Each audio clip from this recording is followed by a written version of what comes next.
minus 5, minus 4, minus 3, minus 2, X minus 1. Fire. Lights out, everybody.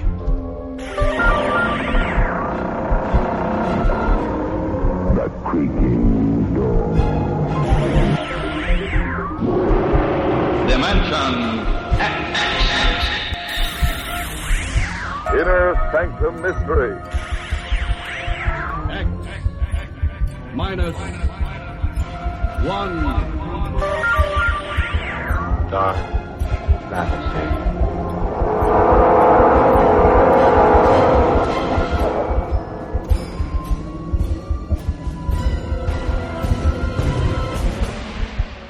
Hello everyone, welcome to Sci-Fi and Horror, brought to you by Dwayne Old Time Radio. Sci-Fi and Horror features some of the best programs from the golden age of radio, including X-1, Orbiter X, Dimension X, it's a lot of X's, Lights Out, Ray Bradbury, Dark Fantasy, and many, many more. Before we start today's sci-fi and horror thriller, if you enjoy what I'm doing, let me ask you to subscribe to my channel. Subscribing is 100% free, and you will receive notifications on new posts. Lastly, if you have a moment, please write a short 1 or 2 sentence review or give a rating on your preferred podcast service. A positive review or rating would help me out a lot. And now, on to the show. And the month is here. And what does that mean? You know the answer. Ray Bradbury, I totally screwed that up. The end of the month is here, and it means Ray Bradbury. Oh my gosh. I'm a little tired right now. It's getting kind of late. Ray Bradbury. Anyway, Fahrenheit 451. Oh my gosh, I'm really tired. I need to go to sleep. Fahrenheit 451 is this week's play, and the series, or the name of the show, is CBC Stage. Again, Fahrenheit 451, March 4th, 1971. Fahrenheit 451. The temperature at which book paper catches fire and burns.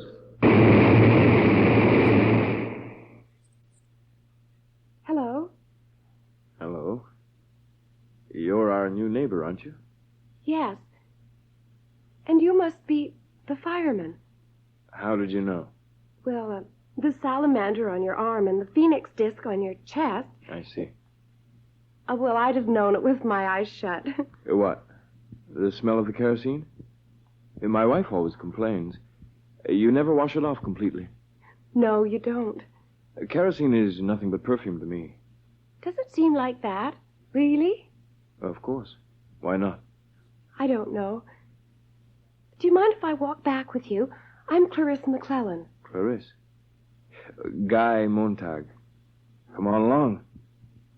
What are you doing out so late, wandering around? How old are you? Well, I'm 17, and I'm crazy. My uncle says the two always go together. When people ask your age, always say 17 and insane. Isn't it a nice time of night to walk? I like to smell things and look at things, and sometimes I stay up all night, walking and watching the sunrise. You know, I'm not afraid of you at all. Why should you be? Well, so many people are. Afraid of firemen, I mean. But you're just a man, after all. Do you mind if I ask, how long have you been a fireman? Oh, since I was 20. 10 years ago. Do you ever read any of the books you burn? No, that's against the law. Oh, of course. Well, it's fine work. Monday, burn Millet. Wednesday, Whitman. Friday, Faulkner. Burn them to ashes, then burn the ashes. That's our official slogan. Is it true that long ago firemen put fires out instead of going to start them? No. No, houses have always been fireproof. Take my word for it. Strange. I heard once that long time ago houses used to burn by accident, and they needed firemen to stop the flames.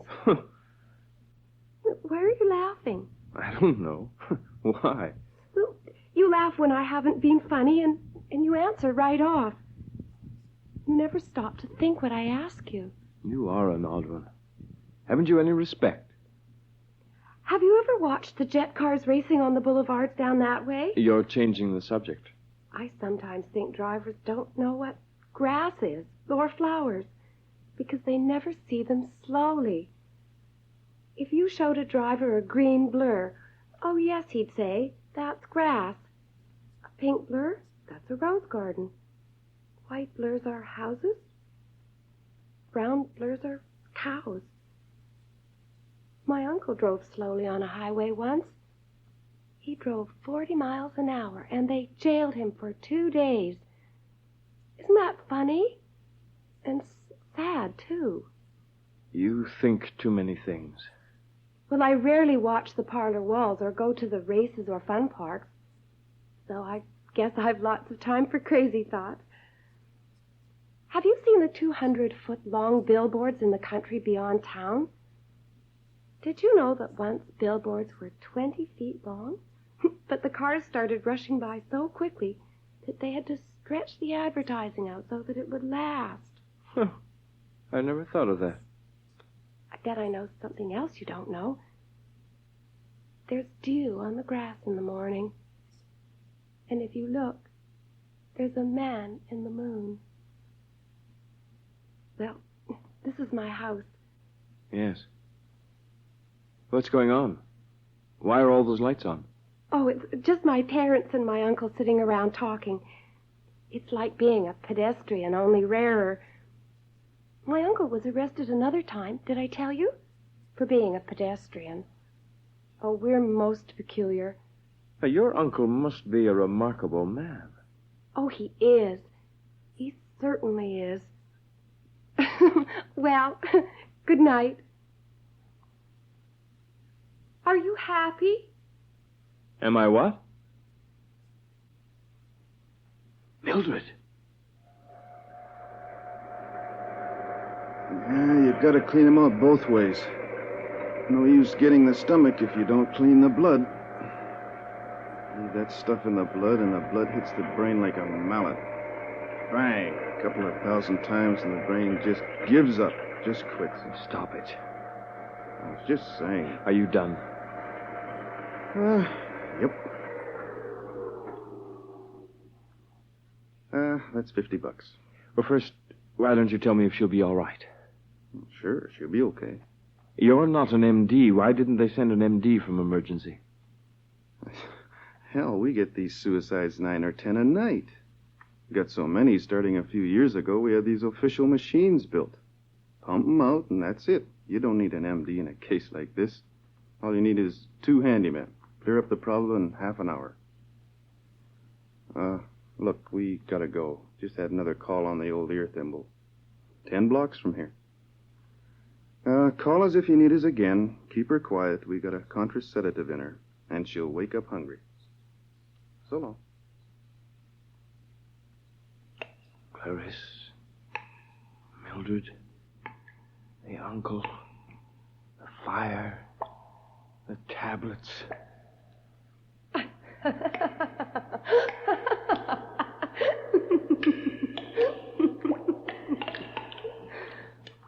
I don't know anything anymore.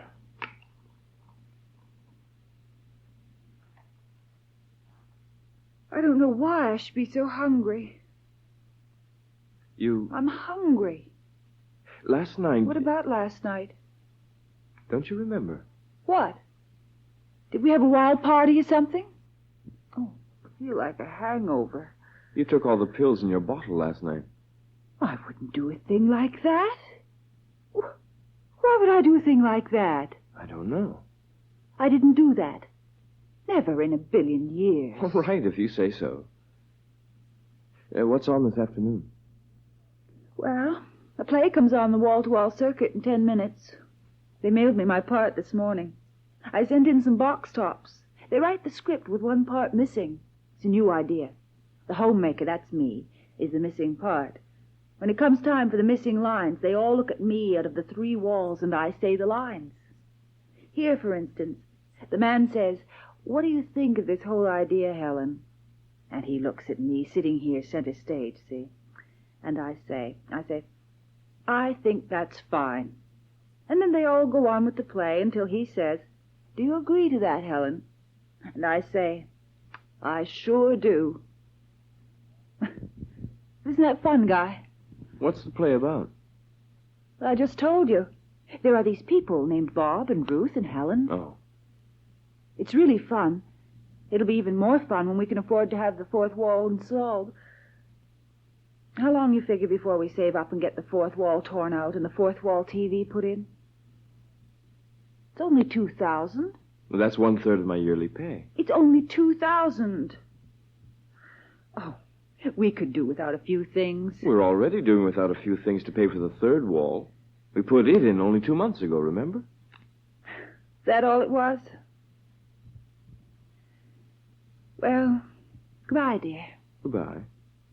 Oh, does it have a happy ending? I haven't read that far. Montag? It doesn't like me. What? The hound? Come off it. It doesn't like or dislike. It just functions. It's like a lesson in ballistics. It has a trajectory we decide on for it. It follows through. It targets itself, homes itself, and cuts off. It's only copper wire, storage, batteries, and electricity. Its calculators can be set to any combination. So many amino acids, so much sulfur, so much butterfat and alkaline, right? We all know that. Well, all of these chemical balances and percentages on all of us here are recorded in the master file downstairs. It would be easy for someone to set up a partial combination on the hound's memory. A touch of amino acids, perhaps. Hell, who would do a thing like that? You haven't any enemies here, Montag? None that I know of. We'll have the hound checked by our technicians tomorrow. This isn't the first time it's threatened me. Last month it happened twice. You got a guilty conscience about something? I have been thinking. About the fire last week. About the man whose library we fixed. What happened to him? They took him screaming off to the asylum. He wasn't insane? Any man's insane who thinks he can fool the government and us. Was it always like this? The firehouse, our work? I mean, well, once upon a time. Once upon a time? What kind of talk is that? I mean, in the old days, before homes were completely fireproofed. Didn't firemen prevent fires rather than stoke them up and get them going? That's rich. Here, you know the rule book in the history of firemen of America, don't you? Established 1790 to burn English-influenced books in the colonies. First fireman Benjamin Franklin. Rule 1, answer the alarm quickly. Rule 2, start the fire swiftly. Rule 3, burn everything. Rule 4, report back to firehouse immediately. Rule 5, stand alert for other alarms. Montag, you forgot your helmet. Okay, where are they? Play the man, Master Ridley. We shall this day light such a candle by God's grace in England as I trust shall never be put out. Enough of that. Where are they? You know where they are, or you wouldn't be here. Okay, you're right. Here's the card. Have reason to suspect attic, number 11 Elm City, EB. That would be Mrs. Blake, my neighbor. All right, men. Let's get them. Here they come tumbling down. Like to read this? Time has fallen asleep in the afternoon sunshine. Montag, up here. Time has fallen... Montag, don't stand there, idiot. Kerosene. Come on, woman. You can't have my books. You know the law. Where's your common sense? None of those books agree with each other. You've been locked up here for years with a regular Tower of Babel. Snap out of it. The people in those books never lived. Come on now. No. The whole house is going up. Okay. You're not leaving her here. She won't come. Well, force her then. We're due back at the house. Besides, these fanatics always try suicide. The pattern's familiar. You can come with me. No. No. Thank you, anyway. I'm counting to 10. 1, 2... Go on, while 3, you can. 4... A please come. I 5, want to stay here. 6. You can stop counting. I have my own matches. Let's go. Let's go, Montag.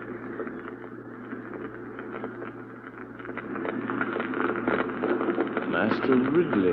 What? She said, Master Ridley. She said some crazy thing when we came in the door.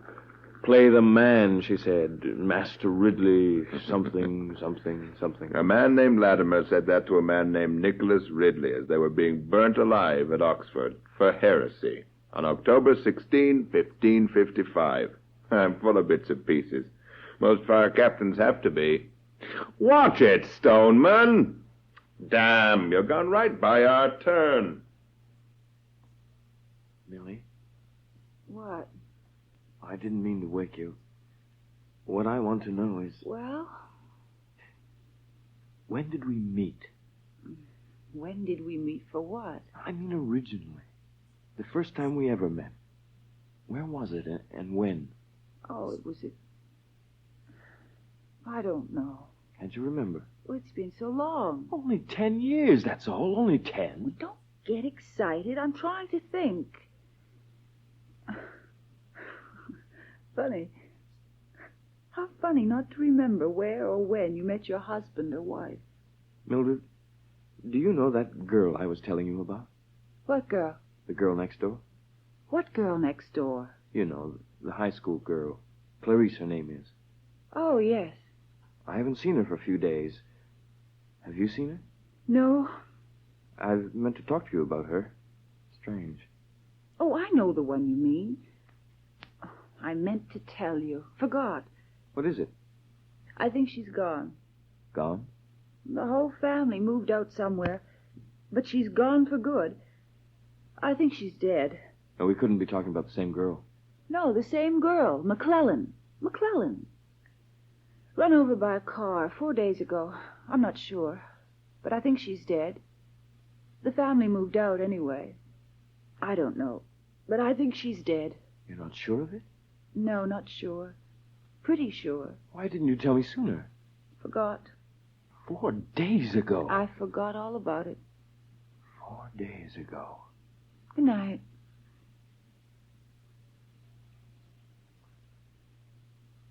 You can't be sick. I've got the chills. Fever, I think. Will you bring me aspirin and water? You've got to get up. It's noon. You slept 5 hours later than usual. What about the aspirin? You've never been sick before. Well, I'm sick now. I'm not going to work tonight. Call Captain Beatty for me. You acted funny last night. Did something happen? Fire, that's all. Oh. We burned an old woman with her books. Well? You don't expect me to call Captain Beatty, do you? You must. Don't shout. I wasn't shouting. I can't call him.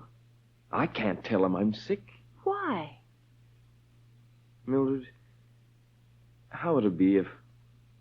Well, maybe I quit my job a while. You want to give up everything? After all these years of working because one night some woman and her books...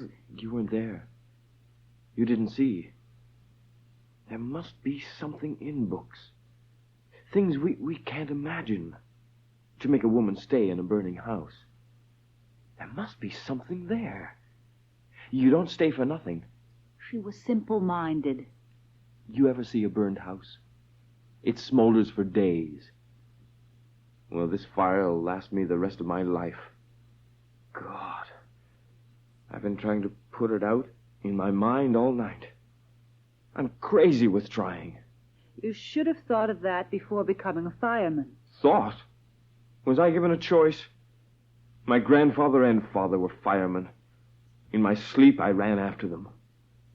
This is the day you go on the early shift. You should have gone 2 hours ago. I just noticed. It's not just the woman that died. Last night, I thought about all the kerosene I've used in the past 10 years. And I thought about books. A man had to think them up. A man had to take a long time to put them down on paper. And I'd never even thought of that before. Let me alone. I didn't do anything. Let you alone? Oh, well, That's now, all very you've well, but done how can it. I leave myself Out front alone? of the house. Look, who's there? I don't care. There's a Phoenix car just drove up, and a man in a black shirt with an orange snake stitched on his arm coming up the front walk. Captain Beatty? I'm going to watch the family in a few minutes. Let him in, will you? Tell him I'm sick. Tell him yourself. Just thought I'd come by and see how the sick man is. How did you know? Well, I've seen it all. You were going to call for a night off. Well, take the night off. When will you be well? Tomorrow. The next day, maybe. First of the week. Every fireman sooner or later hits this. They only need understanding to know how the wheels run. Need to know the history of our profession. They don't feed it to rookies like they used to. Damn shame. I'll let you in on it. When did it all start, you ask, this job of ours? How did it come about? Where? When? Well, I'd say it really got started around about a thing called the Civil War, even though our rule book claims it was founded earlier.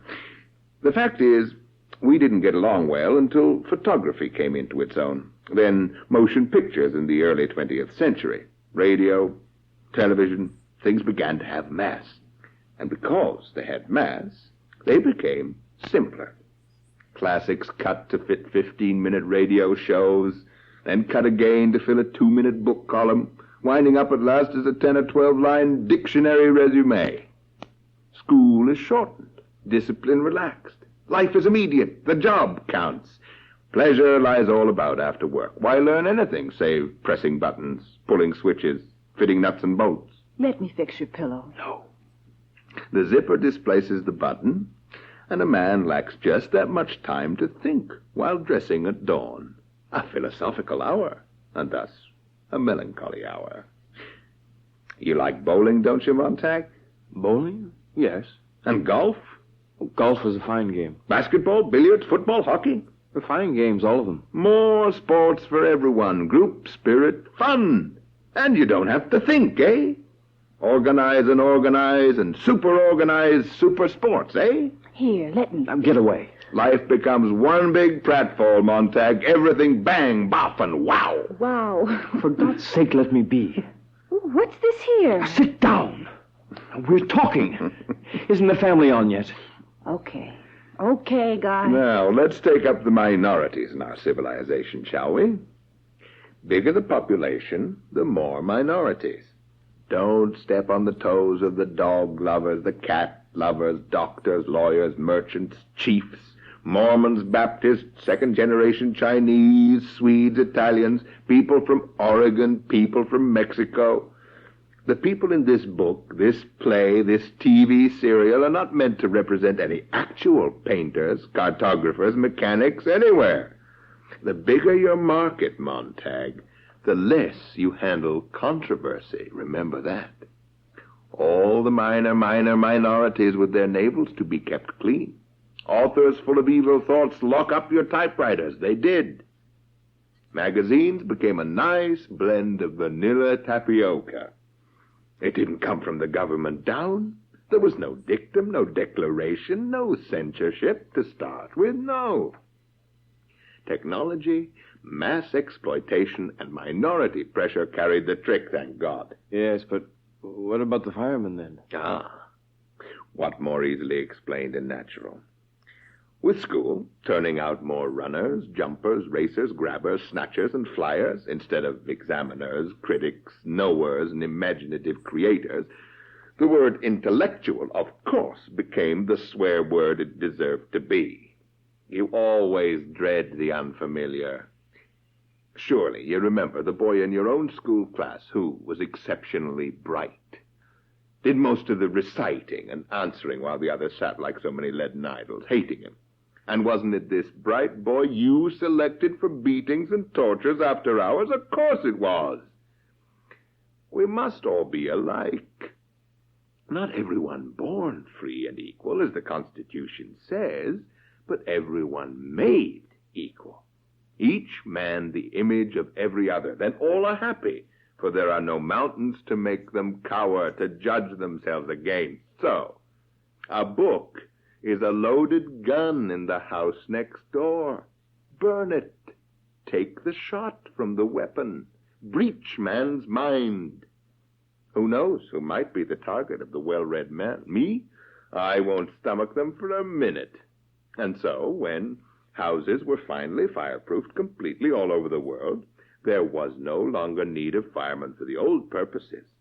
They were given the new job as custodians of our peace of mind, the focus of our understandable and rightful dread of being inferior, official censors, judges, and executors. That's you, Montag, and that's me. I see. You see, colored people don't like Little Black Sambo. Burn it. White people don't feel good about Uncle Tom's Cabin. Burn it. Someone's written a book on tobacco and cancer of the lungs. The cigarette people are weeping. Burn the book. Serenity, Montag. Peace, Montag. Take your fight outside. Better yet, into the incinerator. 10 minutes after death, a man's a speck of black dust. Burn all. Burn everything. Fire is bright and fire is clean. And there was a girl next door. She's gone now, I think. Dead. I can't even remember her face. But she was different. How did she happen? The girl, she was a time bomb. She didn't want to know how a thing was done, but why? Well, that can be embarrassing. You ask why to a lot of things, and you wind up very unhappy indeed if you keep at it. The poor girl's better off dead. She is dead, then. Look, I must be going. Lecture's over. I hope I've clarified things. The important thing, Montag, is we're the happiness boys, the Dixie duo, you and I and the others. We stand against the small tide of those who want to make everyone unhappy with conflicting theory and thought. We have our fingers in the dike. Hold steady. Don't let the torrent of melancholy and drear philosophy drown our world. We depend on you. I don't think you realize how important you are, we are, to our happy world as it stands now. Yes. Oh, one last thing, Montag. At least once in his career, every fireman gets an itch. What do the books say, he wonders. Oh, to scratch that itch, eh? Well, Montag, take my word for it, I've had to read a few in my time to know what I was about, and the books say nothing. Nothing you can teach or believe. They're about non-existent people, figments of imagination if they're fiction, and if they're non-fiction, it's worse. One professor calling another an idiot, one philosopher screaming down another's gullet. All of them running about, putting out the stars and extinguishing the sun. You come away lost. Well, then, what if a fireman accidentally, really not intending anything, takes a book home with him? A natural error. Curiosity alone. We don't get over-anxious or mad. We let the fireman keep the book 24 hours. If he hasn't burned it by then, we simply come and burn it for him. Yeah, of course. Well, Montag, will you take another later shift today? Will we see you tonight, perhaps? I don't know. What? I'll be in later. Millie, I have something I want you to see. Something I've put away and hid during the past year. Now and again, once in a while. Now, I didn't know why, but I did it, and I never told you. Guy! Yes. I hid them up here behind the grill of the air conditioning system. Guy! Guy! No. Millie, no, now wait. No, Guy. Stop it, will you? Now, you don't know. Now, stop it. Oh, Guy. I know. Millie, listen. Give me a second, will you? We can't do anything. We can't burn these. I want to look at them. At least look at them once. Then, if what the captain says is true, we'll burn them together. You must help me. We've got to start somewhere here, figuring out why we're in such a mess. We're heading right for the cliffs, Millie. God, I don't want to go over. Now, this isn't going to be easy. We haven't anything to go on. But maybe we can piece it out and figure it and help each other. I need you so much right now, I can't tell you. If you love me at all, you'll put up with this 48 hours. That's all I ask. Then it'll be over. I promise. I swear. And if there is something here, just one little thing out of the whole mess of things, maybe we can pass it on to someone else. Oh, God. Oh, that woman the other night, Millie, you weren't there. You didn't see her face. And Clarice, you never talked to her. I talked to her. And men like Beatty are afraid of her. I can't understand it. Why should they be so afraid of someone like her? God. Listen. Outside. Beatty. Oh, it can't be him. He's gone back.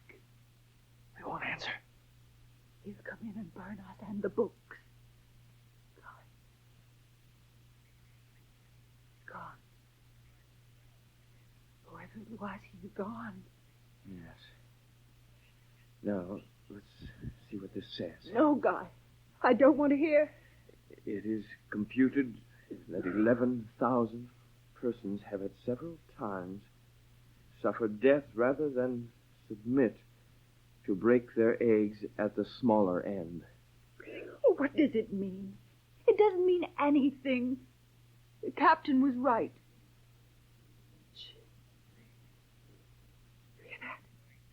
That guy. Someone at the door. Oh.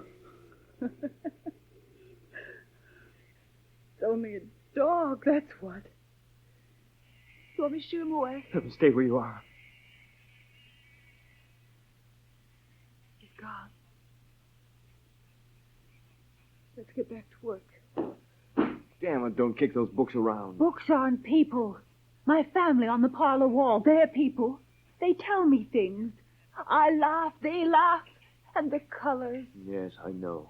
And besides, if Captain Beatty knew about these books, he might come and burn the house and the family. That's awful. Think of our investment. Well, why should I read? What for? Ours? Yes, ours.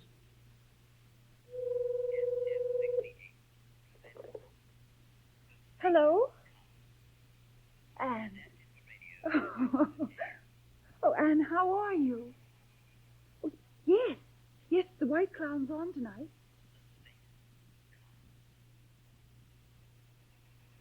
Stand up. You have the time sitting on a park bench. Yes. How? Well, I'm a retired English professor. 40 years ago, my college, last liberal arts college, was shut down for lack of students. Why did you start running when you saw us? I was afraid. That's a book you have under your coat. A book of poetry, isn't it? I don't tell things, sir. I tell the meaning of things. I sit here and I know that I'm alive. How many copies of the Bible are left in this country? I don't know what you're talking about. I want to know if there are any copies left at all. Is this some sort of trap? How many copies of Shakespeare and Plato? None. You know as well as I do, none. All right, Professor. Your address? Yeah. My address. For your file. Millie, look. This is the Old and New Testament. Don't start that again. Well, it might be the last copy in this part of the world. You've got to hand it back tonight, don't you? Captain Beatty knows you've got it, doesn't he? He doesn't know which book I stole. How do I choose a substitute? Do I turn in Jefferson? Thoreau? Or which is least valuable? If I pick a substitute and Beatty does know which book I stole, he'll guess we've an entire library here. See what you're doing? You'll ruin us. Who's more important, me or the Bible? Sit down, Montag. Watch. Delicately, like the petals of a flower. Like the first page. Like the second page. Each becomes a black butterfly. Beautiful, eh? Like the third page from the second, and so on. Chain smoking, chapter by chapter. All the silly things the words mean. All the false promises. All the second-hand notions and time-worn philosophies. Eh? There's only one thing to do. Sometime before tonight, when I give the book to Beatty, I've got to have a duplicate made. You'll be here for the White Crown tonight, and the ladies coming over. Millie? What? Millie, does the White Clown love you? Millie, does the family love you? Love you very much? Love you with all their heart and soul, Millie? Why do you ask a silly question like that? If you see that dog outside, give him a kick for me. Who is it? Fireman Montag out here. What do you want? Let me in. I haven't done anything. I'm alone, damn it. You swear it? I swear it. I'm sorry. One has to be careful. That book, where did you get it? I stole it. Brave. No. My wife's dying. A friend of mine's already dead. Someone who may have been a friend was burnt less than 24 hours ago. You're the only one I knew might help me. May I?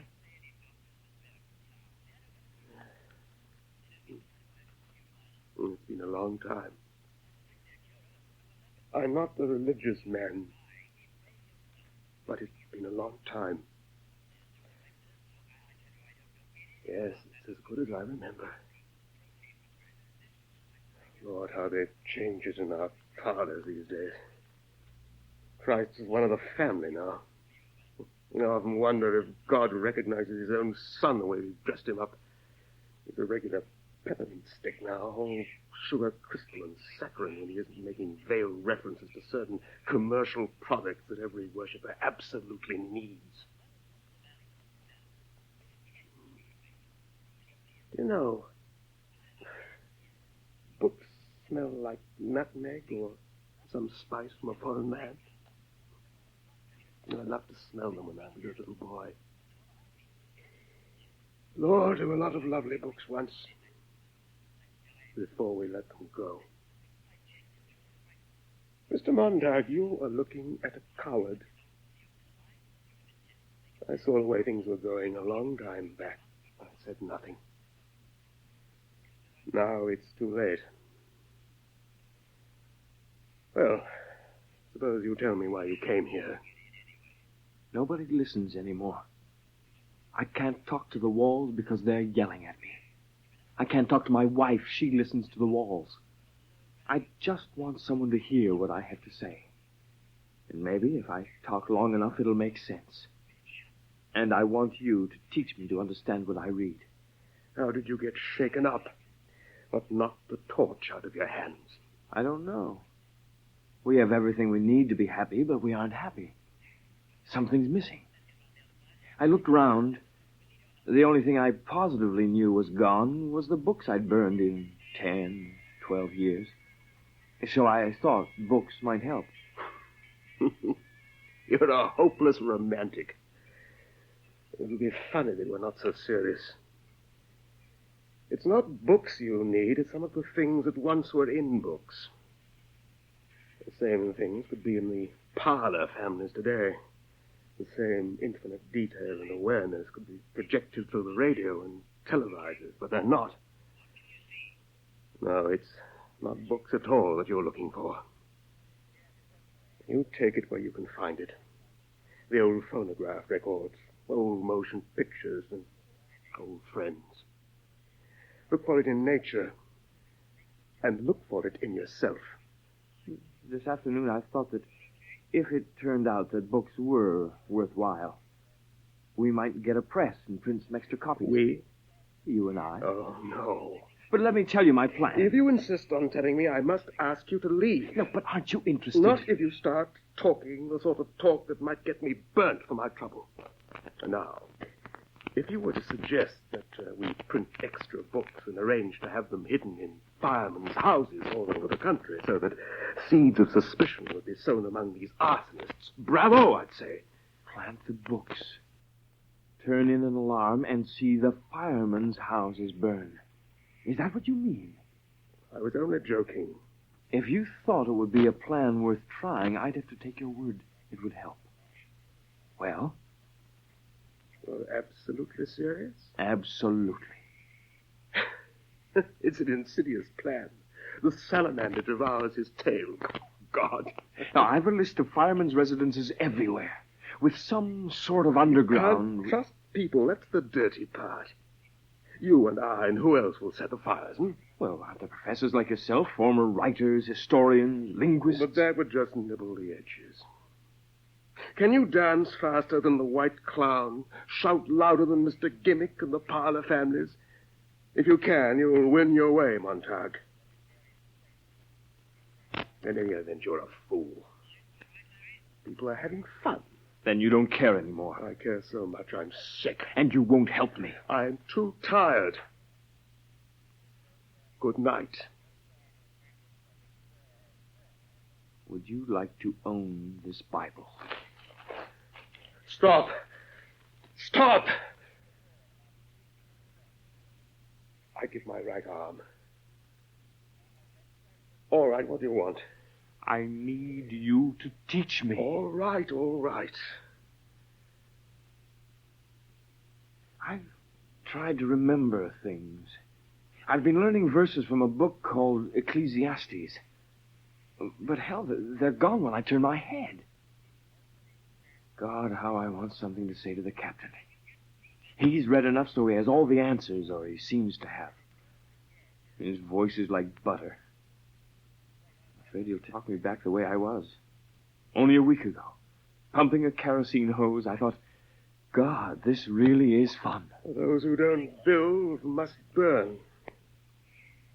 It's as old as history and juvenile delinquency.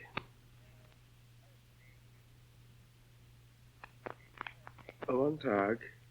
Yes? What's this? I've had this little item ready for months, but I almost let it go. I was so afraid. It looks like a seashell radio. And something more. It listens. Now, if you put it into your ear, Montag, I can sit comfortably at home, warming my frightened bones, and hear and analyze the fireman's world, find its weaknesses without danger. I'm the queen bee, safe in the hive. You will be the drone, the traveling ear. You will be Montag plus Faber, fire plus water. Then, one day, after everything is mixed and simmered and worked away in silences, there will be neither fire nor water, but wine. Go ahead. Put it into your ear. Montag. I hear you. Go to the firehouse when it's time. I'll be with you. You'll take us both in. And you'll try to judge these things and make your decision which way to jump or fall. But make it your decision, not mine and not the captain's. But remember that the captain belongs to the most dangerous enemy of truth and freedom. The solid, unmoving cattle of the majority. God, terrible tyranny of the majority. Good night, Professor. Not good night. I'll be with you the rest of the night. Vinegar and gnat tickling your ear when you need me. But good night. Good luck anyway. Well, here comes a very strange beast which in all tongues is called a fool. Give me the book. That's a good place for it, the trash can. Well, the crisis is past and all is well. The sheep returns to the fold. We're all sheep who've strayed at times. Truth is truth to the end of reckoning, we've cried. They're never alone that are accompanied with noble thoughts, we've shouted to ourselves. Sweet food of sweetly uttered knowledge, Sir Philip Sidney said. But on the other hand, words are like leaves, and where they most abound, much fruit of sense beneath is rarely found, Alexander Pope. What do you think of that, Montag? I don't know. Or this? A little learning is a dangerous thing. Drink deep or taste not the Pierian spring. Their shallow drops intoxicate the brain, and drinking largely sobers us again. Pope, same essay. Where does that put you? I'll tell you. That made you for a little while a drunkard. Read a few lines and off you go over the cliff. Bang, you're ready to blow up the world, chop off heads, knock down women and children, destroy authority. I know, I've been through it all. I'm all right. He's trying to confuse you. He's slippery. Watch out. Well, you've come back just in time, Montag. Now, let's see where we're off to. So, Montag doesn't look well. I'd hate to think he was coming down with another fever. I'll be all right. Ooh, this is a special case. Hey, come on. Jump for it. What is there about fire that's so lovely? No matter what age we are, what draws us to it? It's perpetual motion, the thing man wanted to invent but never did. If you let it go on, it'd burn our lifetimes out. Something the matter, Montag? Why, we've stopped in front of my house. Mildred, wait. Mildred, come back! Stay where you are, Montag. Montag, this is Faber. Do you hear me? What's happening? This is happening to me. What a dreadful surprise. For everyone nowadays knows absolutely as certain that nothing will ever happen to him. Others die, he goes on. There are no consequences and no responsibilities, except that there are, but let's not talk about them, eh? By the time the consequences catch up with you, it's too late, isn't it, Montag? Montag, can you get away? Run?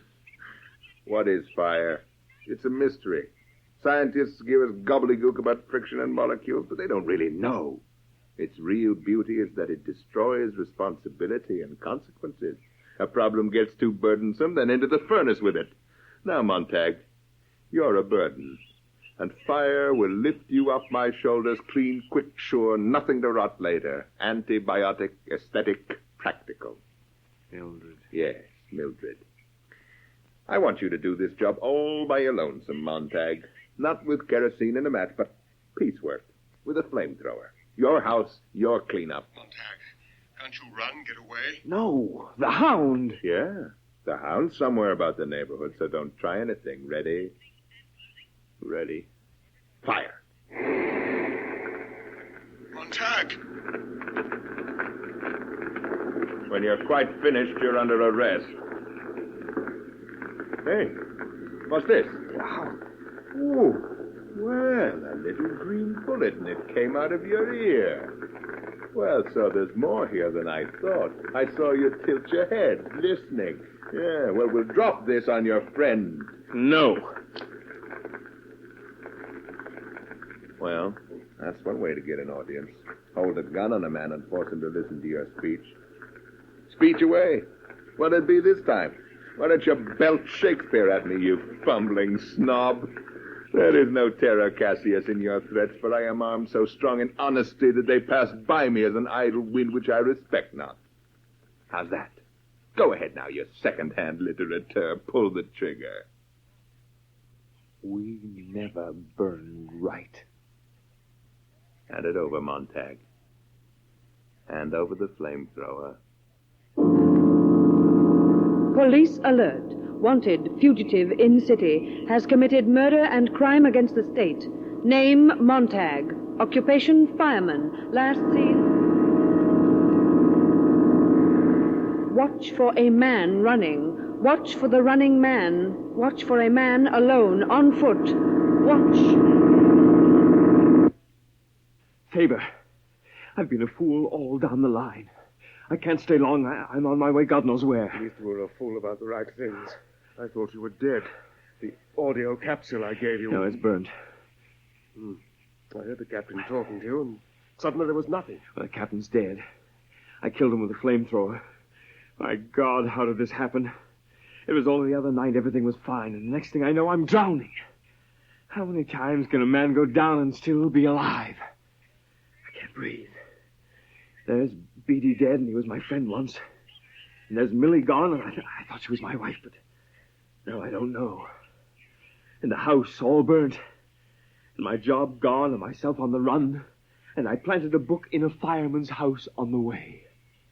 Good Christ, the things I've done in a single week. You did what you had to do. It was coming on for a long time.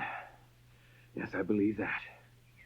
If there's nothing else in this, I honestly believe that. It's as if I was saving something up. I went round doing one thing and feeling another. God, it was all there. It's a wonder it didn't show on me like that. What are your plans? To keep running. You know that the war's on. Yes, I heard. God, isn't it funny? It seems so remote because we have our own troubles. I haven't had time to think. I want this $100 to stay with you.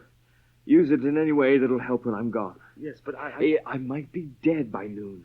Use this. Now, look. You'd better head for the river if you can. Follow along it. And if you can, hit the old railroad lines going out into the country and follow them. I've heard there are still hobo camps all across the country here and there. Walking camps, they call them. If you keep walking far enough and keep an eye peeled, they say there's lots of old Harvard degrees on the tracks between here and Los Angeles. Most of them are wanted and hunted in the cities. And they survive, I guess. Guess the governments never consider them a great enough danger to go in and track them down. Now, you might hole up with them for a while. I'm leaving on the 5 a.m. bus to St. Louis this morning myself. I'm getting out into the open for good. This money will be put to good use. I better run. I'm sorry about this. About what? Me? My house? I deserve everything. Now, run, for God's sake. Perhaps I can delay them here. No, wait. There's no use you being discovered. When I leave, burn the spread of this bed that I touched. Burn the chair in the living room, in your wall incinerator. Wipe down the furniture with alcohol. Wipe the doorknobs. Burn the throw rug in the parlor. Turn on the air conditioning on full in all the rooms and spray with moth spray if you have it. Then turn on your lawn sprinklers as high as they'll go and hose off the sidewalks. With any luck at all, we can kill the trail in here anyway. I'll tend to it. Good luck. One last thing. Quick. A suitcase. Get it, fill it with your dirtiest clothes, an old suit, the dirtier the better. A shirt, some old sneakers, and socks. And some whiskey. Douse the suitcase with whiskey. To keep the ancient odor of Mr. Faber in, of course. And we don't want that hound picking up 2 odors at once. May I take this whiskey? I'll need it later. And goodbye. Police suggest entire population in the Elm Terrace area do as follows. Everyone in every house, in every street, open a front or rear door or look from the windows. The fugitive cannot escape if everyone in the next minute looks from his house. Ready? At the count of 10 now. 1, 2, 3, 4, 5, 6, 7, 8, 9, 10.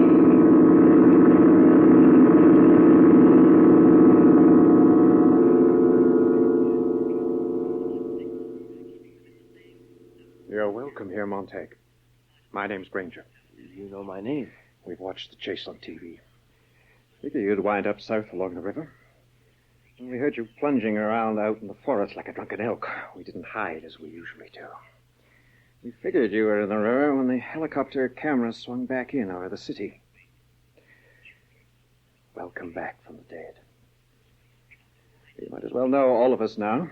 This is Fred Clement, former occupant of the Thomas Hardy chair at Cambridge in the years before it became an atomic engineering school. This other is Dr. Simmons from UCLA, specialist in Oriental philosophy. Reverend Padova here gave a few lectures 30 years ago and lost his flock between one Sunday and the next for his views. Myself, I wrote a book called The Fingers in the Glove, the Proper Relationship Between the Individual and Society. Welcome, Montag. Welcome here in the woods. Welcome here by the fire. I don't belong with you. I've been an idiot all the way. Yeah, we're used to that. You want to join us, Montag? Yes. What have you to offer? Nothing. I thought I had part of the Book of Ecclesiastes and maybe a little of Revelation, but I haven't even that now. Well, the Book of Ecclesiastes would be fine. Where was it? Here. In my head. Ah. What's wrong? Isn't that all right? All right. I want you to meet Jonathan Swift, the author of that evil political book, Gulliver's Travels. This is Schopenhauer. And this one here at my elbow is Mr. Albert Schweitzer. Here we all are, Montag. Aristophanes and Confucius and Thomas Love Peacock and Thomas Jefferson. We also have Matthew, Mark, Luke, and John. We're book burners, too. We read the books, memorized, then burnt them. Well, microfilming didn't pay off. We're always traveling. We didn't want to bury the film and come back later. Always the chance of discovery. Better to keep it in the old head where no one can see it. There were bums on the outside, libraries inside. But don't judge a book by its cover. All right, now we have a horrible job. We're waiting for the war to begin and as quickly end. It's not pleasant, but then we're not in control. We're the odd minority crying in the wilderness. When the war's over, perhaps we can be of some use in the world. Look, listen. It began. The war. It began. It's flat. From here, the city looks like a heap of baking powder. It's gone. Phoenix. What? Now, there was a silly damn bird called a phoenix back before Christ. Every few hundred years, he built a pyre and burnt himself up. He must have been first cousin to man. But every time he burnt himself up, he sprang out of the ashes. He got himself born all over again. And it looks like we're doing the same thing. Oath and oath. But we've got one damn thing the Phoenix never had. We know that damn silly thing we just did. We know all the damn silly things we've done for 1,000 years. So we pick up a few more people that remember every generation. Well, now let's get on upstream, Montag. And hold on to one thought. We're not important. We're not anything. But someday, the load we're carrying with us might help someone. Our job is just to remember. And that's where we'll win in the long run. And someday, we'll remember so much that we'll build the biggest damn steam shovel in history and dig the biggest grave of all time and shove war in and cover it up. So come on now. We're going to go and build a mirror factory first and put out nothing but mirrors for the next year. I take a long look in them. And he showed me a pure river of life, clear as crystal, proceeding out of the throne of God and of the Lamb. And on either side of the river was there a tree of life, which bore 12 manner of fruits, and yielded her fruit every month, and the leaves of the tree were for the healing of the nations.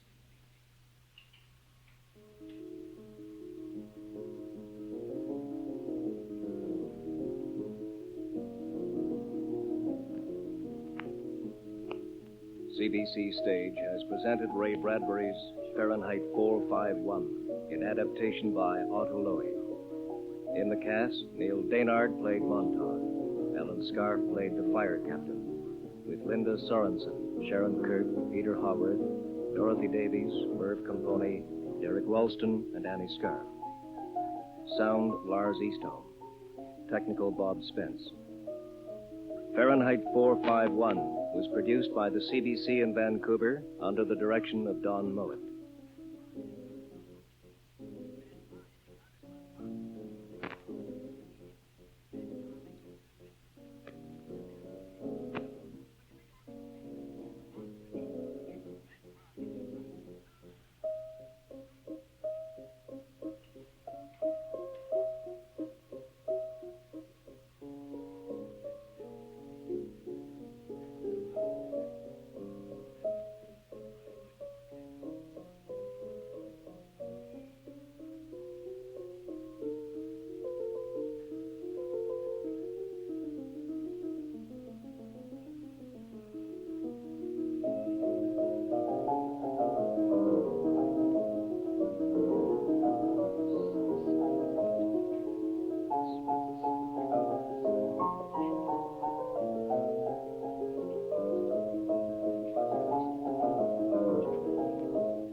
Thank you for listening.